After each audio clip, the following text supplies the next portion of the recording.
सङ्घीय लोकतान्त्रिक गणतन्त्र नेपालको यस गरिमामय सदनमा नेपाल सरकारको अर्थमन्त्रीको हैसियतले आर्थिक वर्ष 2079-80 को विनियोजन विधेयकमा समावेश हुने बजेट तथा कार्यक्रमका सिद्धान्त र प्राथमिकता पेश गर्न उपस्थित भएको छु। लोकतान्त्रिक गणतन्त्र, सङ्घीय शासन व्यवस्था, समावेशिता, समाजवाद उन्मुख अर्थतन्त्र लगायत संविधानका आदर्श र दिशानिर्देशलाई अनुसरण गर्दै बजेटका सिद्धान्त र प्राथमिकताहरू तय गरेको छु। प्रतिनिधि सभाको पुनर्स्थापना पश्चात संविधान, लोकतन्त्र र जनाधिकार रक्षा गर्ने जिम्मेवारीसहित गठित वर्तमान सरकार संविधानको कार्यान्वयन, सङ्घीय प्रणालीको सबलीकरण, सुशासन प्रवर्धन र समावेशी आर्थिक विकासको मार्गमा अगाडि बढिरहेको छ। आर्थिक वर्ष 2079-80 को विनियोजन विधेयक तयार गरिरहँदा कोभिड-19 महामारीको असर न्यून हुँदै जनजीवन सामान्य बन्दै गएको छ। आर्थिक गतिविधि पुनर्स्थापित भई अर्थतन्त्र लयमा फर्किएको छ। केन्द्रीय तथ्याङ्क विभागले हालै सार्वजनिक गरेको प्रक्षेपण अनुसार चालु आर्थिक वर्षमा आर्थिक वृद्धि दर 5.84% हासिल हुने अनुमान गरेको छ। आर्थिक गतिविधिहरू सामान्य हुँदै गएको अवस्थामा उत्पादनशील क्षेत्रमा थप लगानी गरी तीव्र आर्थिक वृद्धि हासिल गर्ने र साधन स्रोतको वितरणलाई सन्तुलित र न्यायोचित बनाई सामाजिक न्यायको प्रत्याभूति गराउने वर्तमान सरकारको अटोट रहेको छ। विगत वर्षहरूदेखि नै व्यापार घाटा निरन्तर बढ्दै गएको छ। आन्तरिक उत्पादन अपेक्षाकृत बढ्न नसक्नु र दैनिक उपभोग्य वस्तुहरूको आयात बढ्दै जानु अर्थतन्त्रका लागि चुनौतीको रूपमा रहेको छ। आन्तरिक बजारमा बढेको मागको तुलनामा उत्पादन वृद्धि हुन नसक्दा खाद्यान्न, तरकारी, फलफुल जस्ता अत्यावश्यक वस्तुहरूको आपूर्तिका लागि समेत आयातमा भर पर्नुपर्ने अवस्था रहेको छ। खेतीयोग्य जमिन बाँझो रहने र युवाहरू रोजगारीका लागि विदेशिने अवस्था हाम्रो लागि चुनौतीको रूपमा रहेको छ। यसले उत्पादन र वितरण लगायत समग्र प्रणालीमा संरचनागत समस्या रहेको देखाउँछ। आगामी बजेट तथा कार्यक्रम मार्फत आयातलाई क्रमशः घटाउँदै आत्मनिर्भर अर्थतन्त्र निर्माण तथा निर्यात प्रवर्धन गर्नु अपरिहार्य रहेको छ। नेपालको संविधान अनुरूप सङ्घीय शासन प्रणाली संस्थागत हुँदै गएको छ। स्थानीय तहको निर्वाचन सम्पन्न हुने चरणमा रहेको छ। नेपालको संविधानले निर्दिष्ट गरे बमोजिम सङ्घ र प्रदेशको निर्वाचन समेत समयमै गराउन वर्तमान सरकार प्रतिबद्ध रहेको छ। सम्माननीय सभामुख महोदय, म अब विनियोजित विधेयक 2079 का सिद्धान्त र प्राथमिकता प्रस्तुत गर्ने अनुमति चाहन्छु। विनियोजन विधेयक 2079 को सिद्धान्त र प्राथमिकता तय गर्दा नेपालको संविधान 15औं योजना दिगो विकासका लक्ष्यहरू र वर्तमान सरकार गठन हुँदा जारी गरेको साझा न्यूनतम कार्यक्रमलाई मार्गदर्शनको रूपमा लिएको छु। साथै निरपेक्ष गरिबीको मारमा परेका कर्णाली, मधेस र सुदूरपश्चिम प्रदेश लगायतका मुलुकभरिका गरिब, दलित तथा सीमान्तकृत समूहसहित आम जनताको विकास र समृद्धिको आकाङ्क्षालाई सम्बोधन गर्ने गरी बजेटका सिद्धान्त र प्राथमिकता तय गरेको छु। विनियोजन विधेयक 2079 का सिद्धान्तहरू देहाय बमोजिम रहेका छन्। सङ्घीय लोकतान्त्रिक प्रणालीको सुदृढीकरण। नेपालको संविधानले परिकल्पना गरे बमोजिम सङ्घीय शासन प्रणालीको आधारभूत मूल्य र मान्यताको परिधिभित्र रही सहकारिता, सहअस्तित्व र समन्वयको सिद्धान्तको आधारमा तिनै तहको आफ्ना अधिकार र कार्य जिम्मेवारी निर्वाह गर्न स्रोत हस्तान्तरण तथा परिचालन गरी सङ्घीयतालाई थप प्रभावकारी बनाइनेछ। सङ्घीय प्रणालीलाई सेवा प्रवाह र आर्थिक विकासको संवाहकको रूपमा स्थापित गरिनेछ। समष्टिगत आर्थिक स्थायित्व। राष्ट्रिय अर्थतन्त्रको जग बलियो बनाई सार्वजनिक ऋण तथा वित्तीय घाटा र मुद्रास्फीतिलाई वाञ्छित सीमाभित्र राख्दै समष्टिगत आर्थिक स्थायित्व कायम गरिनेछ। समाजवाद उन्मुख अर्थतन्त्र निर्माण। आगामी आर्थिक वर्षको बजेट नेपाली जनताको विकास र समृद्धिको आकाङ्क्षा पूरा गर्न तथा समाजवाद उन्मुख अर्थतन्त्रको आधार तयार पार्नमा केन्द्रित हुनेछ। सार्वजनिक सेवा प्रवाह रूपान्तरणकारी र ठूला पूर्वाधार निर्माण तथा सामाजिक क्षेत्रमा सरकारको लगानी वृद्धि गरिनेछ। संविधानले प्रत्याभूत गरेका मौलिक हक र राज्यका निर्देशक सिद्धान्त, नीति तथा दायित्वलाई मार्गदर्शनको रूपमा लिई उच्च, दिगो र फराकिलो आर्थिक वृद्धि हासिल गर्न आवश्यक छ। समतापूर्ण आर्थिक समृद्धि सहितको सामाजिक तथा सांस्कृतिक रूपान्तरणको लागि उपलब्ध स्रोत, साधन, पुँजी र प्रविधिलाई समग्र पुँजीको रूपमा परिचालन गरी उत्पादन, रोजगारी सिर्जना र समृद्धिको मार्गमा अघि बढ्ने ध्येयका साथ स्रोत साधन विनियोजन गरिनेछ। सन्तुलित र समावेशी आर्थिक विकास। मुलुकको सन्तुलित विकासको लागि दुर्गम क्षेत्रहरूमा सडक, खानेपानी, विद्यालय, स्वास्थ्य संस्था, साना सिँचाइ जस्ता आधारभूत पूर्वाधारमा लगानी एवं स्रोत परिचालन गरिनेछ। आर्थिक वृद्धिको लाभ महिला, दलित, अल्पसंख्यक, पिछडिएको क्षेत्र, विपन्न वर्ग, अपाङ्गता भएका व्यक्ति तथा समाजका सबै वर्ग र समूहलाई पुर्याई समावेशी आर्थिक विकासको आधार निर्माण गरिनेछ। ग्रामीण विकास। मुलुकको आर्थिक उन्नतिका लागि ग्रामीण विकास अपरिहार्य रहेकोले कृषि, सडक, विद्युतीकरण, खानेपानी, स्वास्थ्य तथा शिक्षालाई ग्रामीण विकासको स्तम्भको रूपमा विकास गरिनेछ। ग्रामीण र शहरी क्षेत्रबीच अन्तर सम्बन्ध मजबुत बनाउन स्थानीय पूर्वाधार विकासमा लगानी केन्द्रित गरिनेछ। घरेलु तथा साना उद्योगका माध्यमबाट ग्रामीण क्षेत्रमा रोजगारी सिर्जना गरिनेछ। सामाजिक न्याय।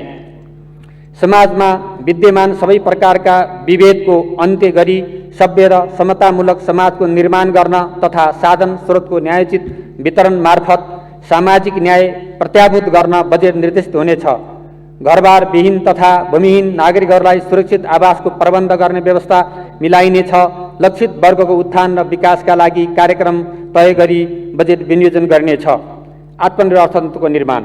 आत्मनिर्भर अर्थतन्त्र निर्माणको लागि कृषि र उद्योग क्षेत्रको प्रवर्धनबाट आधारभूत उपभोग्य वस्तुहरूको उत्पादन वृद्धि गरिनेछ।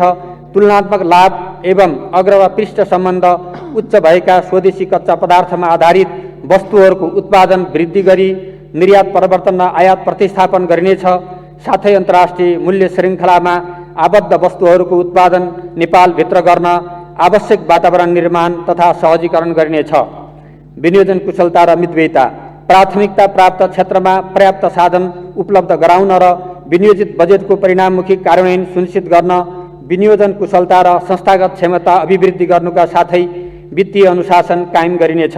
आर्थिक तथा प्राविधिक हिसाबले सम्भाव्य देखिएका आयोजनाहरूमा मात्र बजेट प्रस्ताव गरिनेछ।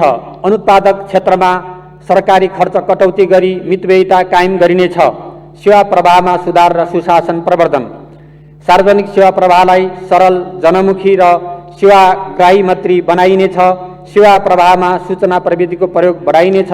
भ्रष्टाचार र अनियमितता नियन्त्रण गरी सुशासन प्रवर्धन गर्दै सरकारप्रतिको जनविश्वास अभिवृद्धि गर्न बजेट लक्षित हुनेछ।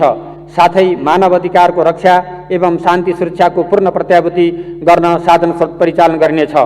स्रोत परिचालनमा प्रभावकारिता। उत्पादनमुखी अर्थतन्त्रको प्रवर्धन गर्दै विद्यमान कर प्रणालीमा सुधार गरी कुल राजस्वमा आन्तरिक राजस्वको योगदान बढाउँदै लगिनेछ। आगामी बजेट मार्फत करको दायरा विस्तार, राजस्व चुहार नियन्त्रण र राजस्व प्रणालीमा थप सुधार गरी कर प्रणालीलाई दिगो बनाइनेछ। सार्वजनिक ऋणलाई राष्ट्रिय प्राथमिकता प्राप्त क्षेत्र, उत्पादनशील क्षेत्र तथा पुँजी निर्माणमा उपयोग गरिनेछ। आन्तरिक ऋण परिचालन गर्दा निजी क्षेत्रको वित्तीय साधन उपलब्धतामा प्रतिकूल प्रभाव पर्न दिइने छैन। वैदेशिक सहायतालाई राष्ट्रिय प्राथमिकता र पुँजी निर्माणका क्षेत्रमा परिचालन गरिनेछ। सम्माननीय सभामुख महोदय, म अब विनियोजन विधेयक 2079 का प्राथमिकताहरू प्रस्तुत गर्ने अनुमति चाहन्छु।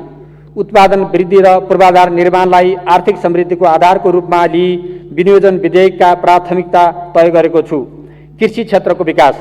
कृषि उत्पादन वृद्धि गर्न कृषि अनुसन्धान, मल, बिउ, तालिम, प्राविधिक सहयोग, वित्तीय साधनमा पहुँच, अभिवृद्धि एवं कृषि सामग्री सहज रूपमा उपलब्ध गराउने, खेतीयोग्य सबै जमिनको उपयोग गर्न, भूमिगत तथा सतह सिँचाइ सुविधा विस्तार गर्ने, किसानहरूलाई समूह सहकारीमा सङ्गठित गर्दै जमिनको चक्लाबन्दी गरी सामूहिक प्रयोग गर्ने कार्यलाई प्राथमिकता दिने, कृषि उपजको बजार पहुँच विस्तार गर्ने, नस्ल सुधार र पशु स्वास्थ्य सेवा विस्तार गरी पशुपन्छीजन्य र माछाको उत्पादन प्रवर्धन गर्ने, औद्योगिक विकास र निजी क्षेत्र प्रवर्धन। अर्थतन्त्रमा औद्योगिक क्षेत्रको योगदान बढाउने, निर्माणाधीन औद्योगिक क्षेत्र र औद्योगिक ग्रामहरूको निर्माण कार्य सम्पन्न गरी सञ्चालनमा ल्याउने, उत्पादनमूलक उद्योग स्थापना र सञ्चालन गर्न प्रोत्साहन गर्ने, निजी क्षेत्रलाई आर्थिक वृद्धिको इन्जिनको रूपमा अगाडि बढाउन, निजी क्षेत्रमैत्री नीति तथा कार्यक्रम निर्माण गर्ने, औद्योगिक विकासको लागि वैदेशिक लगानी प्रवर्धन गर्ने, घरेलु लघु घरेलु तथा साना उद्योगहरूको प्रवर्धन गर्ने, सार्वजनिक निजी साझेदारीमा समेत औद्योगिक क्षेत्र सञ्चालन गर्ने व्यवस्था मिलाउने।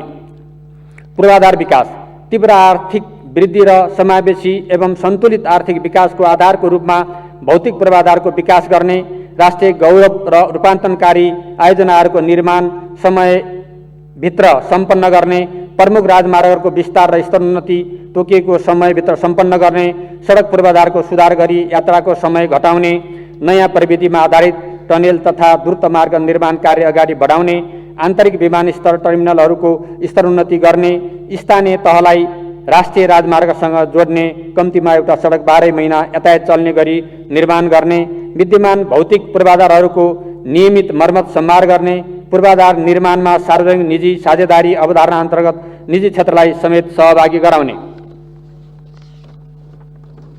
ऊर्जा क्षेत्रको विकास निर्माणाधीन जलविद्युत आयोजनाहरू र प्रसारण लाइन निर्माण कार्य सम्पन्न गरी विद्युतको निर्बाध आपूर्तिको प्रत्याभूति गर्ने, ठूला र जलाशययुक्त आयोजनाको लागि स्रोत व्यवस्थापन गर्ने, लघु मझौला जलविद्युत र नवीकरणीय ऊर्जाको विकास गरी 100% नागरिकहरूलाई विद्युत सेवा उपलब्ध गराउने, ऊर्जाका लागि आवश्यक पूर्वाधार प्रसारण लाइन सब स्टेशनहरूको निर्माण गर्ने, विद्युत खपत बढाउने।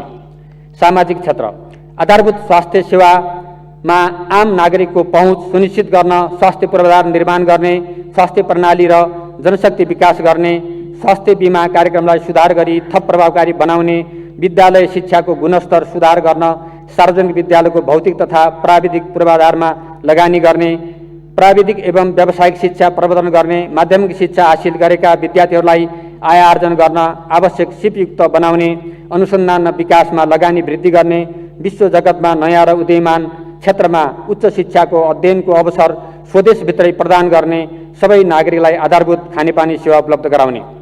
पर्यटन क्षेत्रको पुनरुत्थान बाह्य पर्यटक आकर्षण गर्ने तथा आन्तरिक पर्यटन प्रवर्धन गर्ने, निर्माण सम्पन्न हुने चरणमा रहेका अन्तर्राष्ट्रिय विमानस्थलहरू सञ्चालनमा ल्याउने, कोभिड-19 महामारीबाट प्रभावित होटेल लगायत पर्यटन क्षेत्र सम्बद्ध व्यवसायको पुनरुत्थान गर्ने, पर्यटकीय पूर्वाधार विकासमा लगानी गर्ने, धार्मिक सांस्कृतिक साहसिक मनोरञ्जनात्मक तथा पर्यापर्यटन विकास गर्ने, पर्यटन क्षेत्रमा गुणस्तरीय जनशक्ति विकास गर्ने, पुरातात्विक सम्पदाको संरक्षण गर्ने। सामाजिक सुरक्षा सामाजिक सुरक्षा कार्यक्रमलाई दिगो बनाउने, सामाजिक सुरक्षाको कार्यक्रमको कार्यान्वयनलाई एकीकृत रूपमा सञ्चालन गर्ने, स्रोत र साधनमा सीमान्तकृत अल्पसङ्ख्यक तथा विपन्न वर्गको पहुँच अभिवृद्धि गर्ने, महिलालाई आर्थिक र सामाजिक रूपमा सशक्त बनाउने, उत्पादन र वितरणको उचित संयोजनबाट आय असमानता कम गर्ने र गरिबी निवारण गर्ने। जनसाङ्ख्यिक लाभको उपयोग उपलब्ध जनसाङ्ख्यिक लाभको भरपूर प्रयोग गर्ने, आर्थिक रूपले सक्रिय जनशक्तिलाई आन्तरिक रोजगारीका अवसर प्रदान गर्ने, सिपमूलक तालिम र क्षमता विकासका कार्यक्रम मार्फत स्वरोजगारका अवसरहरू सिर्जना गर्ने, शिक्षित युवालाई व्यावसायिक र प्रविधियुक्त बनाई उत्पादनशील क्षेत्रमा परिचालन गर्ने। अन्तर्राष्ट्रिय सम्बन्ध र साझेदारी राष्ट्रिय हितलाई केन्द्रमा राखी छिमेकी मुलुक लगायत सबै मित्र राष्ट्रहरूसँग सन्तुलित कूटनैतिक सम्बन्ध कायम गर्ने, आर्थिक कूटनीति प्रवर्धन गर्ने, अन्तर्राष्ट्रिय मञ्चमा नेपालको उपस्थिति थप प्रभावकारी र सशक्त बनाउने, बहुपक्षीय द्विपक्षीय सहकार्य मार्फत वैदेशिक लगानी प्रवर्धन गर्ने, जलवायु परिवर्तन र विपद व्यवस्थापन जलवायु परिवर्तन सम्बन्धी राष्ट्रिय तथा अन्तर्राष्ट्रिय प्रतिबद्धता कार्यान्वयन गर्ने, जलवायु परिवर्तनको प्रतिकूल असर न्यून गर्न वातावरणीय अनुकूलनका कार्यक्रम सञ्चालन गर्ने, वन क्षेत्रको दिगो विकास उपयोग र वातावरण संरक्षण गर्ने, कार्बन उत्सर्जन न्यून गर्ने, विपद व्यवस्थापनका लागि पूर्व तयारी मार्फत जोखिम न्यूनीकरण गर्ने र आकस्मिक रूपमा आइपर्ने विपदका घटनाहरूमा तत्काल राहत र पुनर्स्थापनाका कार्यक्रमहरू सञ्चालन गर्ने। अन्त्यमा मैले प्रस्तुत गरेका सिद्धान्त र प्राथमिकताको आधारमा तयार हुने बजेटले आत्मनिर्भर अर्थतन्त्रको निर्माण एवं समावेशी आर्थिक विकास र समृद्धिको लागि योगदान पुग्ने विश्वास लिएको छु। साथै यसबाट सङ्घ प्रदेश र स्थानीय तहबीच प्रभावकारी समन्वय र सहकार्यमा सङ्घीय प्रणालीको सुदृढीकरण एवं सुशासन प्रदान गर्न सहयोग पुग्नेछ। प्रस्तुत सिद्धान्त र प्राथमिकता उप मान्य सदस्यहरूबाट रचनात्मक सुझाव र सल्लाह प्राप्त हुने अपेक्षा गरेको छु। मान्य सदस्यज्यूहरूबाट प्राप्त हुने सुझाव र सल्लाह आगामी आर्थिक वर्षको बजेट तर्जुमामा मार्गदर्शनको रूपमा लिने विश्वास दिलाउन चाहन्छु। सम्मान्य सभामुख महोदयको अनुमतिले आर्थिक वर्ष 2079-80 को लागि विनियोजन विधेयकका सिद्धान्त र प्राथमिकता सम्बन्धमा कर प्रस्ताव बाहेक छलफल गरियोस् भनी प्रस्ताव प्रस्तुत गर्दछु। धन्यवाद।